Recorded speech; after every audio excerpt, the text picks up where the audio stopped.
Bueno, ya tenemos con nosotros a Gabriel Araujo. Gabriel, ¿cómo estás? Hola, buenos días. Pues como siempre, aquí abrumados por tantas preguntas que la actualidad ciber Empieza fuerte el año, nos lleva a los temas legales, ¿no? Pasa de todo, desde que el espacio aéreo se ve comprometido porque se viene abajo las herramientas que llevan, entre comillas, todavía funcionando y que son en efecto electrónicas y generan una responsabilidad, hasta que los coches, déjame que lo diga así, se vuelven locos porque los hackers se hacen con ellos y en ese caso quién es responsable de las cosas y mil cosas más, ¿no, Gabriel? Exactamente. Bueno, hemos rememorado aquel 11S en Estados Unidos. ¿Sí? El martes todo el espacio aéreo de Estados Unidos cerrado por un fallo informático, sencillamente por no actualizar el software que dio, un archivo corrupto que además también se guardó en la copia de seguridad, por tanto no se podía ni siquiera restaurar la copia de seguridad, pues ya tenía el archivo corrupto. Así que fue con responsabilidad de la compañía Southwest, que que no sabía dónde estaban ni sus pilotos ni sus azafatas y encadenó ahí una serie de suspensiones que afectaron también a las demás compañías. ¿Qué más cosas tenemos de actualidad, Gabriel? Bueno, muchísimas. Hace muy poquitas horas, NordPass, una famosa compañía de gestión de password, nos ha revelado que en España la principal contraseña, la número 1, sigue siendo 1, 2, 3, 4, 5, 6. Bueno, por lo menos sabemos contar hasta 6, ¿no? La contraseña más usada en España. Un nuevo año, porque viene acumulando récord, ¿no? Y la segunda, 1, 2, 3, 4, 6, 7, 8, 9. O sea, la segunda un poquito más avanzado.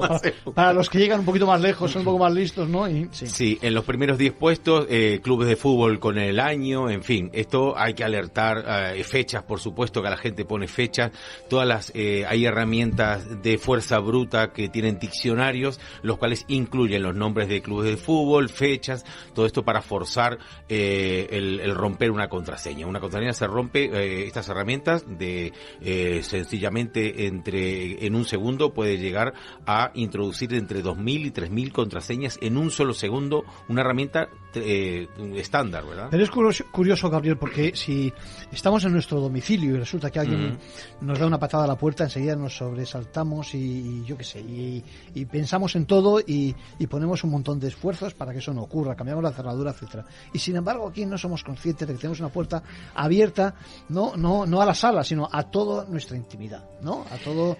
¿No te parece? Sí, esto siempre es un poco lo que luchamos nosotros los peritos en informática con el tema de si yo no tengo nada que ocultar, ¿qué más da, no? Y esto no. Bueno, ahora seguimos hablando un poquito más adelante. Perfecto. Vamos a hacer un pequeño descanso y seguimos con ello.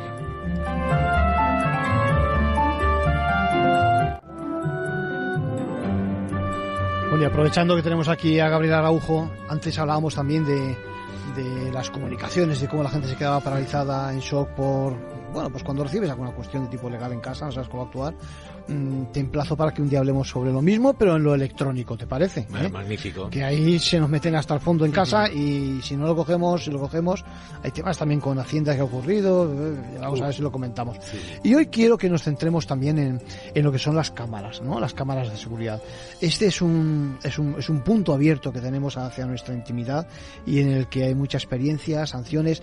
Hay dos formas de enfocar, son la misma, pero digamos, dos formas de enfocar el tema. Por la vía administrativa de las sanciones, etcétera, la protección de datos, y otra por la vía judicial con respecto también a la intimidad y la responsabilidad civil en la que se puede incurrir por estos temas. Cuéntanos. Bueno, esa misma distinción lo hace la jurisprudencia y también las instrucciones y guías dictadas por la Agencia Española de Protección de Datos, que entre las informaciones que hemos sabido esta mañana, precisamente sabemos ahora el volumen de sanciones impuestas por la agencia en esta materia, ha alcanzado a los 23 millones de euros de sanciones, incluyendo la multa de 10 millones a Google. Quieto parado, es decir, sí. Es que ese es otro tema. Es decir, la gente no es consciente del perjuicio económico, quizás por ahí podamos entrar más fácilmente para darnos cuenta de que viene el lobo, a nuestro favor, porque se trata de protegernos a nosotros mismos, ¿no? Pero, repite, las dimensiones son... Sí, 23 millones de euros, no es poco. Ahora bien, esta cifra podemos felicitarnos porque es sensiblemente menor que la del 2021, que fueron 35 millones. Es decir, 23 millones incluyendo la famosa multa de 10 millones a Google. O sea que ha habido una bajada de 12 millones de euros. Bueno, las malas lenguas dicen porque estamos en año electoral y todo esto, y a lo mejor, bueno, un poquito por eso. Todo puede pero ser. Sí. Yo me aferro a la idea de que hay mayor conciencia por parte de las empresas para eso, para salvaguardar bien la protección de los usuarios. ¿Qué podemos hacer en casa? ¿Qué podemos hacer en las empresas para tener, digamos, de la forma correcta, disfrutar de los servicios que dicha fórmula, es decir, que se produzca una vigilancia, etcétera, y sin incurrir en ninguna responsabilidad? Bueno, como hablaba de la Agencia Española de Protección de Datos, realmente no hay ningún reproche que hacer en cuanto a información, porque realmente la Agencia Española de Protección de Datos sí que tiene en su web abundante información, específicamente en esta materia de vigilancia, ¿verdad?, de las cámaras de vigilancia, todos con diferentes apartados, incluso hay unos formularios para hacer, para interponer la correspondiente reclamación, está muy bien guiado, en fin. La verdad que hay que felicitar en ese aspecto porque sí que hay mucha información. Lo que más nos están últimamente consultando es respecto a, por ejemplo, el famoso timbre con cámara que está arrasando Amazon, por ejemplo, con la venta de su famoso timbre con cámara. La gente está preguntando a ver si es legal y todo. Vamos a hacer un matiz. Es decir, se trata de ese aparatejo, digámoslo, que lo que ofrece es que en lugar de la mirilla habitual en las casas, lo que hace es que permite pues que veamos a través de una cámara y por supuesto que se pueda grabar esa... Claro, bueno, se le llama mirilla electrónica, digamos, para ponerle la etiqueta, ¿no? Profesional. Y bueno, hay que hacer una distinción. Hay varios modelos que se venden online muy baratos. Desde luego la mirilla electrónica sí que tiene un mucho mayor rango de visión, más amplio, en fin, se puede reconocer, se puede hacer zoom, igual. Hay que hacer la distinción entre si graba o no graba, porque la mirilla electrónica, si no graba, no tiene ninguna consideración, igual que cualquier mirilla, por mucho que tenga más resolución. Es como si tuviéramos una óptica distinta, ¿no? Y efectivamente. Ya está. Sí. Incluso aunque venga con infrarrojo, porque muchas veces el gran problema de las mirillas es que no se ve realmente porque está oscuro el descansillo, ahí incluso hay mirillas con infrarrojo que se ve perfectamente y se puede identificar a la persona.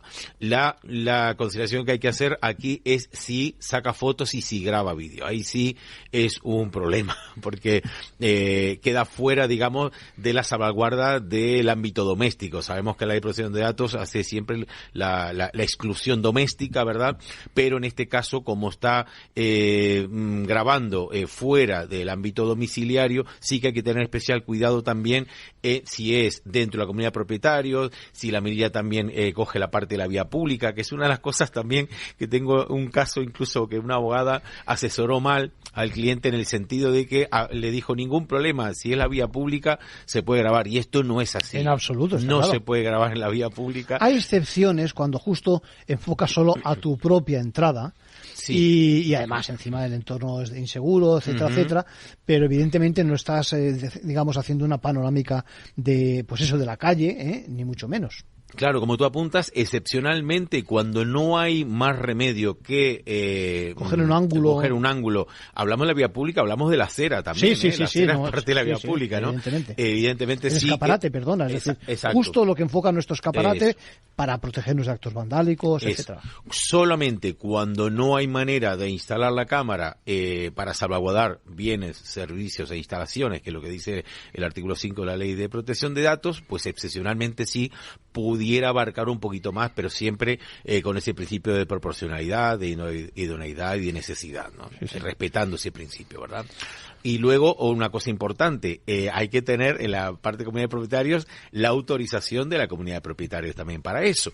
Lo mismo cuando queremos instalar una cámara de videovigilancia de nuestra plaza de parking, también tenemos que elevar a la Junta de Propietarios, pedir ese permiso, que esté en el acta, en fin, toda esa formalidad. Sí, digamos que si vivimos en una vivienda unifamiliar, la cosa, entre comillas, es más fácil, depende de nosotros solo, pero cuando estamos hablando de eso, de propiedad horizontal, de una comunidad de propietarios, hay que contar con ellos para ese tipo de cuestiones, ¿no? Otra de las cámaras que también... Perdón un momentito, y habrá que registrar debidamente esos datos que se protegen, o sea, que se recogen. Bueno, en realidad no hace falta un agente digital como tal, que otra de los datos que sabemos esta mañana, que ya hay 300.000 empresas cámaras con agente digital, con lo cual también ha habido un avance significativo en esta Hay opciones materia. en el mercado, que es importante. Sí, en ese sentido, lo que sí dice la Agencia de Protección de Datos es de sobregrabar y sobreescribir, que no sea unos datos que se guarden permanentemente, sino que se estén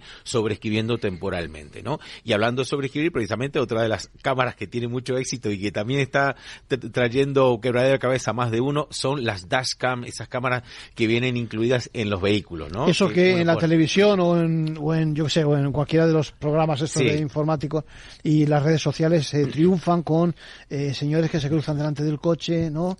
Etcétera, etcétera, accidentes, etcétera. El gran problema es que no están siendo convenientemente anonimizadas y este es el problema que está trayendo estas sanciones. Únicamente tienen que enfocar a la parte frontal del vehículo. No están permitidas las cámaras de 360 grados, no están permitidas las cámaras de gran angular, que solamente, digamos, que tienen únicamente que enfocar específicamente y dirigidas hacia el frontal del vehículo, ¿no? Nunca hacia adentro y tampoco pueden grabar sonido. Esto es muy importante, el sonido no se puede grabar. Y solamente, otra vez, con el principio proporcional, en el sentido de únicamente con un fin de investigación de accidente o un acto vandálico y demás. Cuando se apaga el vehículo y se detiene, no se puede grabar, no se puede, han sancionado muchas veces gente que ha tenido activada está estacionado el vehículo y ha seguido grabando. Eso no es legal, esto no es legal. Únicamente es para eso, para los fines de esclarecimiento de un accidente. Está claro que tenemos que asesorarnos cada vez que implantemos o como se diga,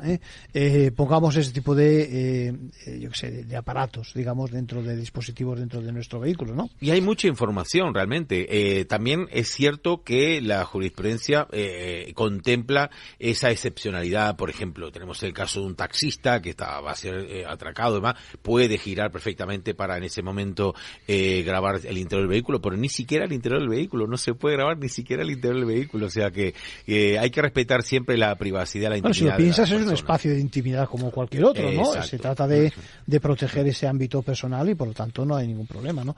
Nos preguntan también muchísimo de lo que es el ámbito doméstico, ¿no? Por ejemplo, las autocaravanas que también tienen este tipo de cámaras, claro, dicen, es que yo vivo en la caravana, ¿no? Dice, sí, pero para vivir en la caravana tienes que informar al juzgado y declarar que ese espacio sí es el que está viviendo, que es tu domicilio, y en ese caso sí también habría esa excepcionalidad, pero siempre, como digo, no captando partes de la vía pública, salvo que sea, por ejemplo, una empresa de transporte. La empresa de transporte sí que se les permite... Temas de seguridad, en ese sentido, seguridad no es en el sentido de safety, sino de security, es decir, de vigilancia. Está muy bien hecha que el inglés nos permite esa diferencia y por lo tanto hay que abusar de ella, ¿no? Es decir, de seguridad en el sentido de que los cacos, digamos, puedan acceder a las mercancías, ¿no? Claro, es que lo que es porque, claro, esto ha ido madurando, ¿no? Conforme la casuística ha ido delimitando los límites legales y efectivamente, en este caso, las empresas decían, pero ¿cómo puedo vigilar yo el contenedor o el acceso al almacén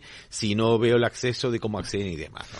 Conclusión, que no pasa nada porque montemos un tipo de cámaras de esas que se llaman las dash camera o como se diga, y lo que pasa es que tenemos que hacerlo con el respeto, ¿no?, de las reglas y en la línea de lo que estamos diciendo. Gabriel, señalizar las cámaras. Aunque tengamos nuestra plaza de parking, hay que señalizar, hay que poner responsable de tratamiento y hay que poner, por supuesto, una dirección o un teléfono o un email de la persona responsable de tratamiento para el acceso, cancelación y rectificación. Al final estamos hablando de la normativa general aplicada únicamente a esta franja, ¿no?, a este servicio concreto. Sí, porque son muchísimas, las sanciones son muy altas, son muy altas. Y déjame que te pregunte, ¿qué es esto de las super cookies que las empresas de telecomunicaciones se les va, digamos, ¿cuál es el régimen? ¿Se les va a exigir una autorización? Cuéntanos, que es una cosa y otra. Bueno, siempre que hablamos de datos, a nivel de marketing es muy jugoso. Los datos son realmente un negocio importantísimo y las grandes tecnológicas que están viendo a través de sus redes, ¿no?, esas grandes instalaciones de fibra, además, pasar sus datos, dice, oye, nosotros queremos tenemos que sacar provecho, ¿sí?, nuestro trozo del pastel. Entonces hay las big Big Tech, las grandes tecnológicas, que son los proveedores de servicios, los ISP, han ideado una super cookie por la cual los usuarios puedan también venderles publicidad personalizada, ¿no? Esto, de momento, no es legal, está en fase de pruebas y tiene que ser autorizada por la Unión Europea, que tiene tiempo hasta febrero para pronunciarse sobre esta materia. Es una cookie realmente que va a acompañarnos en todo momento. Ya hay algunas pruebas. Las pruebas ahora mismo dan un consentimiento de uso, pero que tiene que renovarse cada 3 meses. Es decir, realmente el consentimiento es de no uso. O sea, yo me niego a usarlo, pero bueno, esto es lo que realmente tiene que dirimir la Unión Europea, porque no es del todo legal que haya una actividad por parte del usuario constante por la cual no quiero que esté, ¿no? Es decir, el usuario tiene que únicamente oponerse a ello y no tener que estar permanentemente para que se le incluya, ¿no? Para que no se le incluya. Entonces, bueno, la super cookie esta va a ser rastrear toda nuestra actividad, absolutamente toda nuestra actividad en Internet, para eso, para que los proveedores de servicios puedan ofrecernos publicidad, ¿no? Recordamos que las cookies son esas galletitas que se dice en inglés, y es la traducción directa, que de alguna forma dejan constancia de dónde hemos estado, cuánto tiempo, etcétera. En definitiva, se puede con ellas perfilar quiénes somos y por lo tanto nos llega en consecuencia una publicidad o el servicio que fuera totalmente a medida, ¿no? Sí, además permite, por supuesto, una vez que hayamos entrado en un sitio web, no tener que volver a poner la contraseña, es esta cookie. Esa es la parte buena en ese sentido, sí, ¿no? Quizás y luego favorece un poco, digamos, el entrar en determinados ámbitos, ¿no? Sí, además, y por otro lado, también evita el spam, es decir, la cookie, si más o menos rastrea y ve mis intereses, pues no me ofrece productos que no me interesen. Hay parte positiva y negativa, ¿no? Desde luego, la parte negativa es la exposición, pero claro, lo que quiero que vea la ciudadanía es que con su actitud pasiva, lo que hablamos al principio, ¿no? Sí. Con esto que dicen, a mí me da lo mismo, yo no tengo por qué proteger mi privacidad, porque a mí quién me va a hackear y yo no soy nadie, y todo esto pues está alentando a este tipo de abuso con nuestros datos. Por lo tanto, yo siempre aliento a las personas a ser muy celosas de nuestros datos. Hay que tomar una postura proactiva, que se dice, es decir, activa en ese sentido, tomar posición y evidentemente saber lo que uno hace, que a lo mejor lo que decimos, hay una lectura positiva de las galletitas, de esas cookies, sí, ¿no? Pero evidentemente a sabiendas de dónde estamos. Y sobre todo, como decías también con respecto a las grandes tecnológicas, es decir, que esa autorización, digamos, como no sé cómo decirlo, es decir, sine qua non y totalmente abierta, indefinida y demás, pues eso es algo que en principio no es de recibo, ¿no? Me parece que no. Claro, no tiene que, además lo dice la Ley de Protección de Datos, el artículo 6 es muy claro al respecto, también el artículo 5 que hagamos y también el artículo 45 del Reglamento de Protección de Datos con respecto a que toda esta medida siempre tiene que estar en consonancia con el espíritu, la norma, tanto en la Unión Europea como de cada Estado miembro. Entonces, yo aliento eso, a que seamos mucho más celosos con nuestra privacidad, con nuestra intimidad, y luego no nos quejemos, porque luego, claro, alegremente damos datos, nos vienen phishing, nos vienen intentos de estafa y demás, y bueno, después vienen los lamentos. En realidad están hechos tal para cual, es decir, que realmente están a medida de aquel que ha facilitado las cosas y ha mostrado su vulnerabilidad, algo que evidentemente nos ocurre a todos, cualquiera somos vulnerables y tenemos que estar en sobreaviso. Gabriel Araujo, nuestro perito informático forense ciber de referencia, muchas gracias por tu visita y como siempre seguiremos abusando de ti, pero encantado. Pero bien, Hasta la próxima. Gracias. Adiós.